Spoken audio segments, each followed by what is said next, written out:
You know, there are a lot of urban legends about how songs came to be, and sometimes they're wrong. Today, we find out the real story behind the 1989 glam metal classic 18 in Life from Skid Row, co-founder, co-writer, and guitarist Dave the Snake Sabo, next on Professor of Rock. Hey music junkies, Professor of Rock, always here to celebrate the greatest artists and the greatest songs of all time.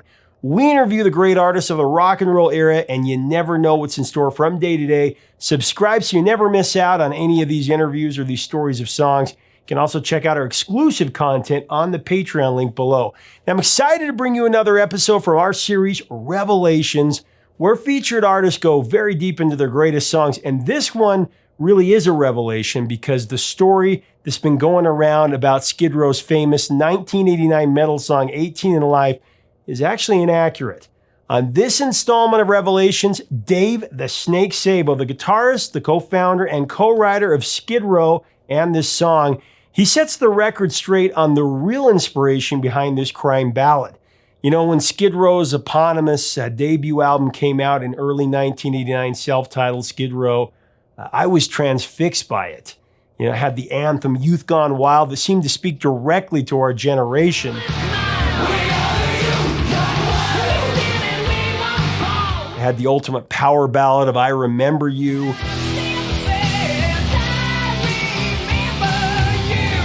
The straight ahead hard rock, A Piece of Me. And of course, 18 in Life, the story of Ricky, who shoots his friend with a gun he didn't think was loaded. There's been a lot of speculation about who Ricky is.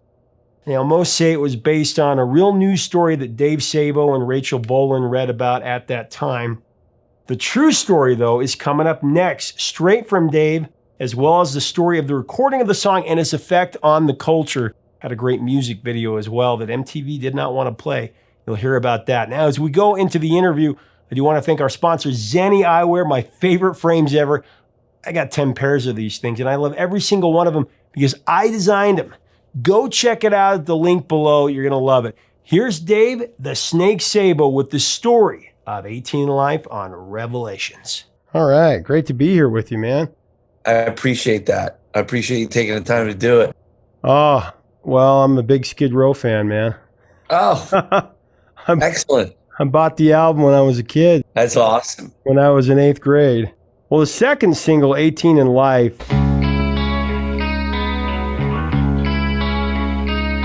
such a powerful crime ballad, if you will, so to speak. Right.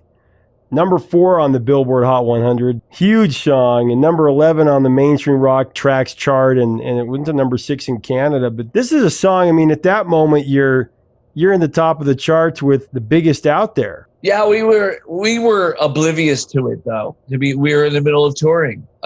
We could see the change in the sense that more people were getting in early to see us, as opposed to, you know, just coming in when Bon Jovi came on. And MTV, the video played a really, really big part in that. That was something that we had to fight for as well. Our record label wanted to go with I Remember You.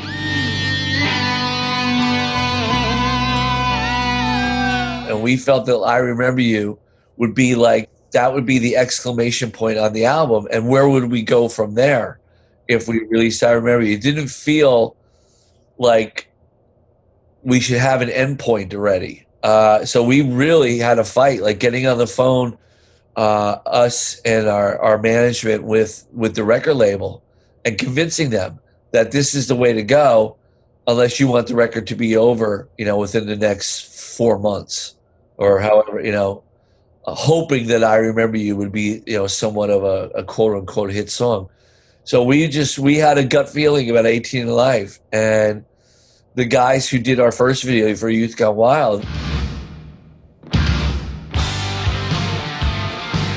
Kurt Marvis and Wayne Isham, did a bunch of Bon Jovi videos. So they were kind of part of the family, if you will. They wrote a great treatment. They had done a great job on Youth Gone Wild. And everybody really stepped up the game for that video. And it it touched a nerve when it was released.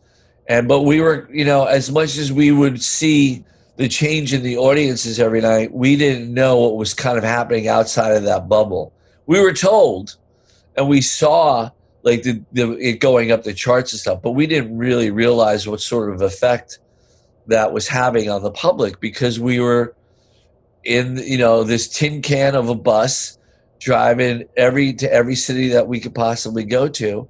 And you don't get a chance to go out in public or anything like that. You're traveling in a bus, you're playing a show, traveling, and it repeats every day, which is amazing. And I still love it to this day. But you're kind of shielded from what sort of impact you may or may not be having. Well, it was a certified gold single for Skid Row. The realism behind the story of the song, very powerful.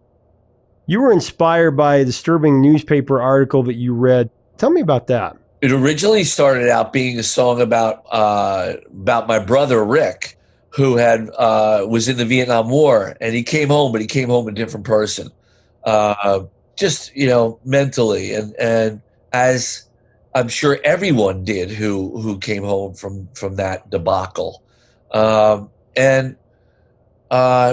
was the brother that basically raised me. My dad wasn't around; he had gone when I was 2. And I would see him a couple times a year, but it didn't have the same impact as having a father figure there every day. So my brother Rick was that father figure. And when he went to Vietnam, I want to say 7 years old, came back when I was 9. And you could tell life was just different. And it was not, a 9-year-old kid couldn't put his finger on what it was. It just was different. And it was heartbreaking.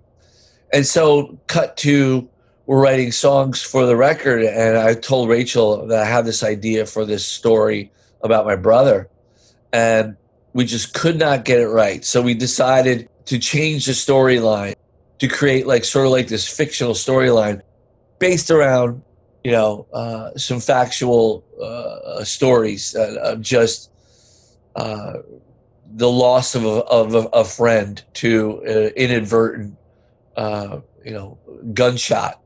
And what role, alcohol may have played in that. We didn't want it to be a statement per se. It was it was a story. And again, you don't know who it's going to touch and to what degree, if it in fact does. And, to this day, seeing people sing the lyrics to that song, and still hearing people say it had such a profound effect on me, because I lost somebody like that to an errant gunshot, or something similar to that story.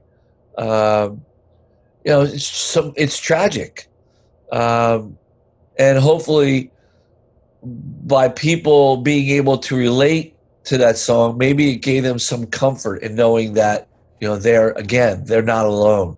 This song had a huge impact on me, because at that moment there was a kid who actually shot his dad in Idaho. In a small town in Idaho, you don't see that kind of stuff very often. Right. This little small town is pretty safe. And so when this song came out, it almost told a similar story. And so it was also a precursor to grunge. This is what a lot of the grunge songs sounded like years later. Chloe don't know better, and the boy was something that mommy wouldn't wear. 18 and a lot to go. 18 and a life you got it. It would start out with a theme that was, you know what I mean, because metal was, a lot of stuff was party rock. What comes around goes around. I'll tell you why. But this was a very serious song that told a story.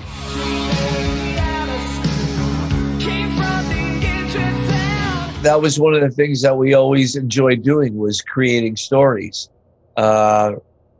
Rachel's a better lyricist than me. So we were bouncing ideas off of one another, and then he would somehow take the pieces of these puzzles and start putting them together. We both collaborated on it, but he would be the one to come up with one of those lyrics that you just went, wow, like that's Stop Dead in Your Tracks.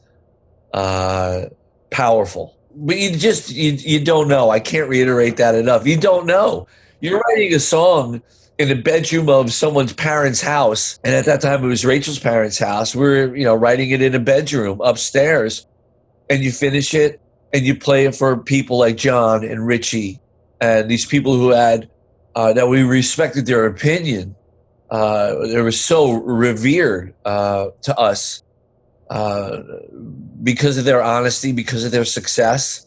Like, they had a pretty good idea of what a good song was. And they would hear that and they went, this is good. This is better than good, in their opinion.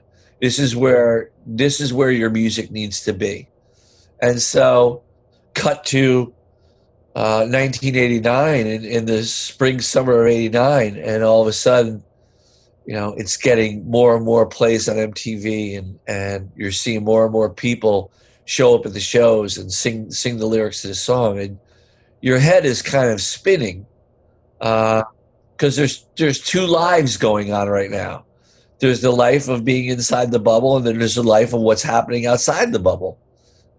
So it's not that it's confusing, but you're just unaware of what sort of impact you're having on people. Well, in the music video, I mean, MTV at one point refused to play because they were afraid of the message. And right. It's so weird how things were and how far things have come in 30, 35 years. Yeah, we had to edit out a bunch of stuff in that. And that was disheartening because, you have 5 guys and the management and stuff. We have a vision for what we want this to look like, and as do the directors and the producers. And then when you're limited in that vision, it's very disheartening. But yet that you want to use that vehicle to increase your visibility. You want to be able to reach as many people as possible. So we compromised, which is oftentimes what we have to do.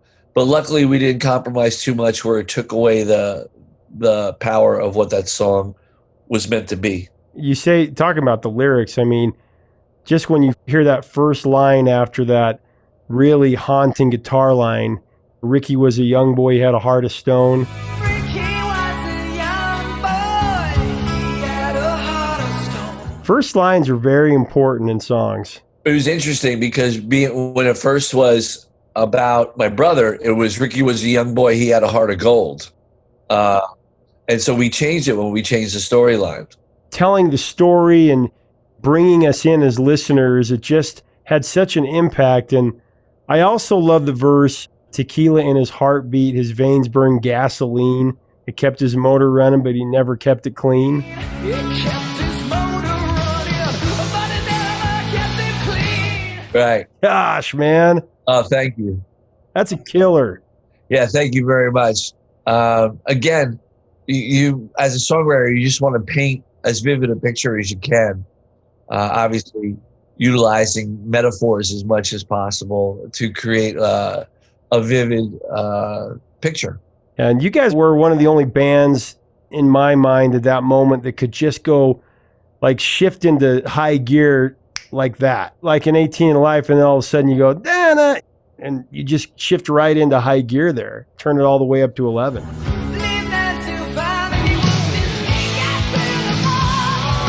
That's dynamics, and that was what we were taught just through our musical youth, by being exposed to all that great music. The funny thing is that Rachel had older brothers and sisters as well, and he went through the same sort of upbringing as me, getting turned on to all this music through his older siblings, and a lot of it the same music that I grew up on. That's where we found a lot of commonality in our upbringings. It's got an amazing guitar solo as well.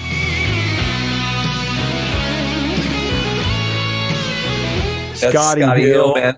There you go. It's Scotty Hill. And that's like, imagine what wouldn't have happened had he just been the rhythm guitar player in the band. That would have happened, Well, and Sebastian's vocal too.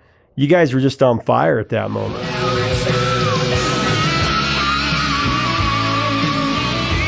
Yeah, we were we were very, very ambitious. We were like a freight train. When we went in to go make that record, we had no idea what was attainable. We just had hope, and we realistically we just wanted the opportunity to make another record after that one. That was kind of a driving force. We had no idea if we would appeal to anybody. We knew that we appealed to people in our area, in New York and New Jersey. We just didn't know if that could Translate to the rest of the world. But you know, touring with a band like Bon Jovi, you see that it is possible.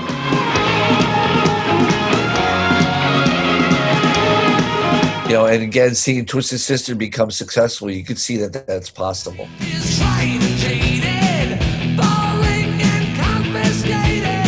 we always tried to figure out who the real Ricky was. We'd scour that. Back then, you didn't have the internet, so you'd look at microfiche and try to find. I heard he read a news. I mean, that's kind of what's missing too from new music, is because we have the internet. Those urban legends that they had that we would pass around about music, Ozzy biting the head off of a bat and those kinds of things. And with this, we were like, who's the real Ricky? And let's find the story. We heard this in Metal Edge and the magazines we'd be reading and that kind of stuff, Circus. And yeah, it was, like I said, it started out about my brother, but we couldn't actually just come to the right lyrical meanings to exemplify what that story was. But you know what? We're still here, so maybe we'll end up writing that story one day. What is your process? Speaking of Scotty Hill, because the two of you have combined forces, so many great guitar parts. What's your process to create an original sounding guitar solo? Like, especially on like a power ballad, to really get people moving. For me, like, Scotty plays most of the solos on the slower stuff because he just has this incredible knack for melody in his guitar playing. And he takes his time and works out the solo. Whereas with me, there is definitely stuff that I work out the solo for. Stuff like Youth Gone Wild was worked out.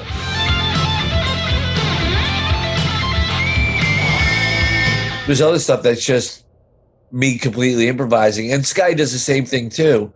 We kind of do it both ways. The Sweet Little Sister is complete improvising.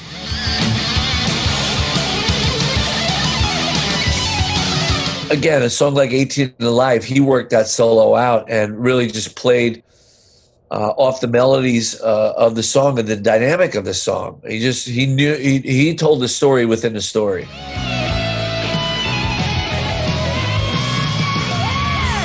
And that's what he's really great at. I mean, he's a great guitar player, underrated in my book. I'm probably, if not his biggest fan, one of his biggest fans. That's awesome. I just think that what he does in that setting is untouchable. I mean, there's not that solo for 18 to Life is so great that it's the perfect solo for that song.